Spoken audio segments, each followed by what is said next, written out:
তো আজকের প্রশ্নটা কিন্তু খুবই ইম্পর্টেন্ট। তো আজকের ভিডিওটা হলো যে ইমানের বিপরীত কী। তো এই প্রশ্ন খুবই মিনি করে করবো, মানে ছোট করে করবো।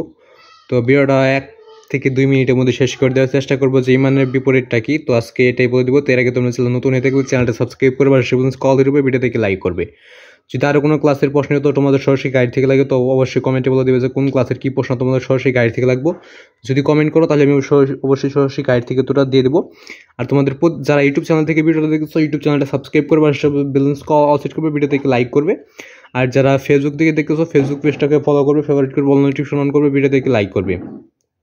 তো ইমানের বিপরীত কি, ইমানের বিপরীতটা আজকে বলে দিব। এবং তোমাদের প্রতিটা ক্লাসে টিক্স নিয়ে সংক্ষিপ্ত রচনামূলক প্রশ্নোত্তর সৃজনশীল উত্তর সরাসরি গাইড থেকে দিচ্ছি, তোমরা চাইলে দেখে নিতে পারো। তোমরা যে কোনো ক্লাসে যে আদা টিক্স দেখতে বই এদের প্রথম টিক্স মানে 1 নম্বর টিক্স নিয়ে প্রশ্ন লিখে ইউটিউবে সার্চ করলে এদের সবগুলো টিক্স নিয়ে উত্তর তোমরা সরাসরি গাইড থেকে পেয়ে যাবে।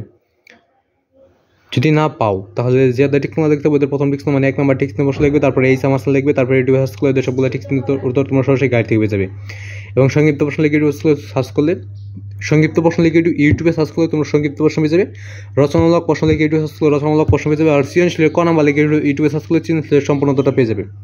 তো ইসলামের বিপরীত কি, ইমানের বিপরীত কি সেটা দেখে নাও। ইমানের বিপরীত হলো কুফর। ইমানের বিপরীতটা কি? কুফর। তো এটাই ছিল আজকের ভিডিও। তো ভিডিও ভালো লাগলে চ্যানেলটা সাবস্ক্রাইব করবে আর ভিডিও দেখে লাইক করবে।